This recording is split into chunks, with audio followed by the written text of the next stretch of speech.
Okay ပထမဆုံးအနေနဲ့ကျွန်တော် bandlab ထဲဝင်မယ် bandlab ထဲဝင်ပြီးတော့ကျွန်တော် splitter ဆိုတာလေးကိုကျွန်တော်နှိပ်လိုက်မယ်။နောက်ဒီ splitter မှာကိုယ်တချင်းကို input sound အနေနဲ့ထည့်လို့ရတယ်ကျွန်တော်ဒီအကြောင်းကိုတော့ကျွန်တော်အများကြီးမပြောတော့ဘူးအရင်တော့ကျွန်တော်တင်ပေးဘူးတဲ့အဲဟာလေးကိုကျွန်တော် description မှာကျွန်တော်ချလာပေးမှာဖြစ်ပါတယ်ခင်ဗျ။အဲ့တော့အဲ့မှာကျွန်တော်ထည့်ပြီးသွားရင်ဒီလိုလေးလေးလိုင်းရမှာပေါ့နော် premium member ဆိုလို့ရှိရင်တော့ကျွန်တော်တို့ကဘယ်လောက်ရမလဲဆိုရင် membership နဲ့ဆိုလို့ရှိရင်တော့အနည်းဆုံး6 line လောက်ထိရမယ်ဗျာ။တစ်နှစ်ကို$99ပေးရတယ်ပေါ့နော်။အဲ့တော့မလို့ကျွန်တော်၄ line နဲ့လည်း okay တယ်ဆိုရင်ဒီတိုင်းပဲကျွန်တော်တို့သုံးလို့ရမယ်။ဟုတ်အခုတော့ဒါကတော့ဒီမှာဒီကျွန်တော် 4K base drum နဲ့ others ဆိုပြီးခွဲတာပါเนาะ okay အဲ့ဟာလေး၄ line ကိုကျွန်တော်ဘာမှမလုပ်ဘူးဒီတိုင်းပဲထားမယ်ပြီးသွားလို့ရှိရင်အခုကျွန်တော်မြားပြထားတဲ့နေရာလေးကိုကျွန်တော်တို့ကနှိပ်လိုက်မယ်နှိပ်ပြီးသွားလို့ရှိရင် open in studio ဆိုတာလေးကိုကျွန်တော်ထပ်နှိပ်မယ်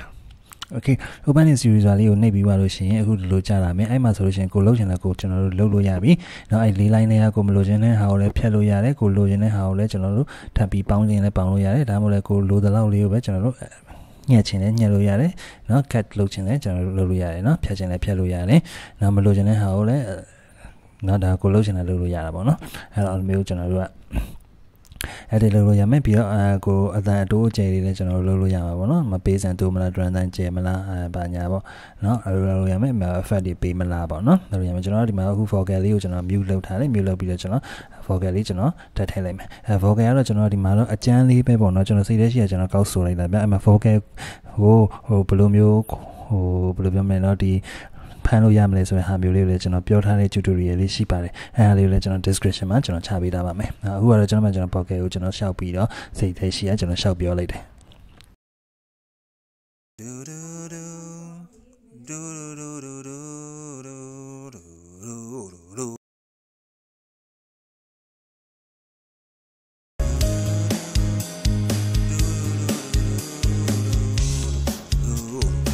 ်နောက်ကိုလိုတော့အတန်လေးပဲတိုးအကျယ်ပဲလုပ်လို့ရတာပေါ့ဗျာ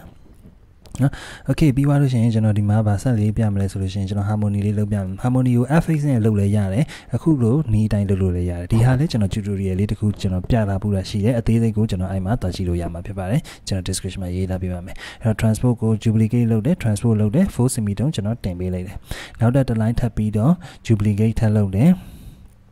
နော်အဲ့မှာ transport ဆိုတာလေးကိုကျွန်တော်နှိပ်လိုက်မယ်နှိပ်ပြီးသွားလို့ရှိရင်နော် -5 semitone ကျွန်တော်ချလိုက်မယ်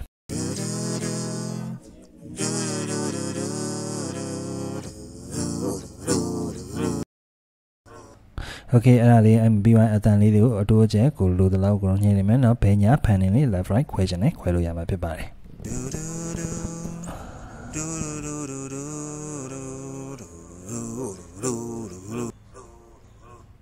Okay ပြီးသွား effects တွေလည်းပေးလို့ရ effects ဆိုရင် effects ဆိုတာလေးကိုနှိပ်မယ်နှိပ်ပြီးသွားလို့ရှိရင်ကိုယ့်ဖက်နဲ့ကို effect တွေကို create လုပ်လို့ရတယ်တတိုင်းကိုကြိုက်တဲ့ effect တွေက compressor EQ ထည့်ချင်တာတွေထည့်လို့ရမယ်ဒါမှမဟုတ်လို့ရှိရင်သူတို့ပေးထားပြီးသားသူတို့လောက်ထားပေးတဲ့ဒီ effect preset တွေလည်းရှိတယ်ဗျအဲ့ဟာလေးကိုလည်း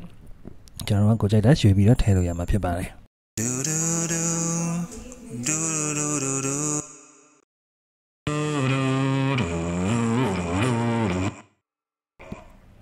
နော်အဲ့လိုမျိုးကျွန်တော်ရွေးရမယ် auto tune သုံးခြင်းနဲ့ဆိုရှင်လည်း auto pitch ဆိုတာလေးရှိတယ် auto pitch ဆိုတာလေးကိုကျွန်တော်နှိပ်လိုက်မယ်နော်နှိပ်ပြီးသွားလို့ရှိရင်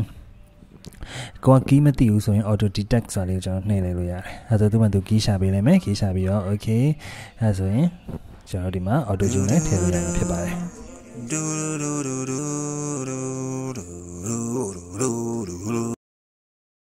အဲ့မှာသင်းလေးဆိုမဲ့ layering တွေလုပ်မယ်လိုတာတွေထိုက်မယ်ပိုတာတွေရှော့မယ်เนาะလုပ်ပြီးသွားလို့ရှိရင်ကျွန်တော်ဒီ project ကို save ထားလို့ရတယ်เนาะ save ဆိုတာလေးကိုကျွန်တော်နှိပ်လိုက်မယ်နောက်ပိုင်းကျွန်တော်ပြန်ပြီးတော့သုံးလို့ရအောင်လို့နောက်ပိုင်းပြန်ပြီးတော့ထပ်ပြီးတော့လိုတာပိုတာ edit လုပ်ချင်တာတို့ပါညာလုပ်ချင်တဲ့အရှင်ကျွန်တော် save ထားရမယ်နာမည်ပေးမယ် description ပါညာရှောက်ရေးချင်ရေးပဲပေါ့ဗျာเนาะအပေါ်မှာအခါပုံလို့ရလုပ်လို့ရတယ်ဗျာเนาะ save ထားလို့ရမယ် save ပြီးသွားရမယ်မဖြစ်ဘူးဒီကောင် publish လုပ်ချင်တယ်ကျွန်တော်တို့ရဲ့ new feed မှာတင်ချင်တယ်ဆိုလို့ရှိရင်လည်းကျွန်တော် publish ဆိုတာလေးနှိပ်လိုက်လို့ရတယ်เนาะနှိပ်ပြီးသွားလို့ရှိရင်အမှเนาะ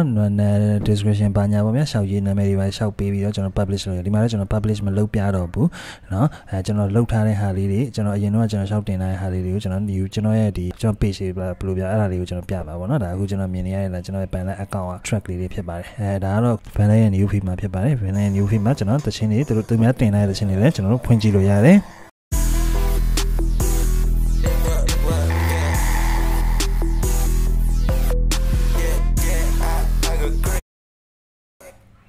နော် like ပေးခြင်းလဲကျွန်တော်တို့ like ပေးလို့ရတယ်